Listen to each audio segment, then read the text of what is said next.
Welcome back. Mark Pryor's North Dakota volleyball squad kept their NCAA tournament hopes alive with a win over Idaho on Friday and would have to take down Big Sky tournament hosts Sacramento State on Saturday to punch their tickets to the dance. To Sacramento we go, where UND would face off with the #1 seed Hornets for all the marbles in this one. The Fighting Hawks would get out to a hot start, taking the first set 25-19.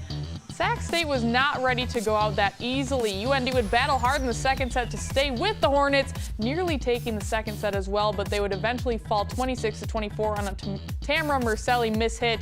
Third set was all about the home squad as well, as they held UND to just 18 points. Then the Fighting Hawks would show everyone what they were made of. Sydney Griffin would mix in a few dump shots while routing the Hornets in the fourth. So it all came down to the fifth and final set. UND goes on an early run to open up a lead, and then a big swing from Ashley Brueggemann would seal the deal for North Dakota. Sac State got the best of UND in this building earlier in the year, but not this time, as the Fighting Hawks take the win and head to their second NCAA tournament appearance in as many years. Taking a look at the board here, a 3-2 win.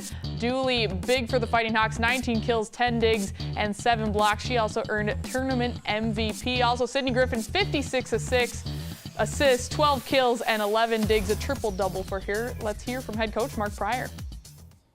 We've got to fight. We've got to do more. And they did.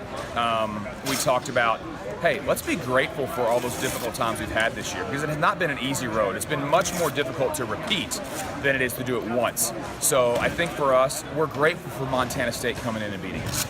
We're grateful for us losing to Idaho 15-13, because ultimately that kind of flipped the switch. Where our kids are like, okay, enough of this. Everything we've been through this season, I think we went through this game.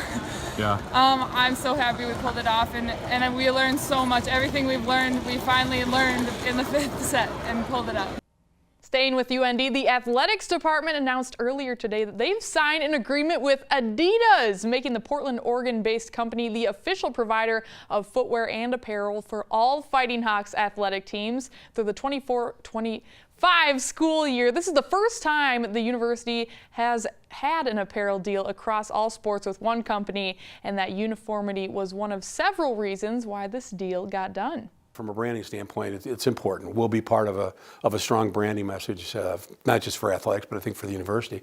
But it also puts us in a situation financially where we will benefit, because this will offset a lot of cost that then we can turn around and use those funds for those sports in some other fashion where they need it. So that's a really good situation for us. And it's nice to be considered with those other programs now at that level in terms of Adidas's participation with us. It'll be a great agreement. I think it'll benefit our men's hockey program, but it'll also benefit the other programs at UND here, and having a consistent apparel agreement. You know, Adidas is a worldwide name perceptually, and they have a great product. And I think the biggest thing for us is knowing that you know, we have the bar of being elite and excellent in a lot of different ways, and now we have a company that's going to show that too. Well, coming up next, it was state high school volleyball across the Dakotas this past weekend. Jody Norstead gives us the recap of all the North Dakota action when we return.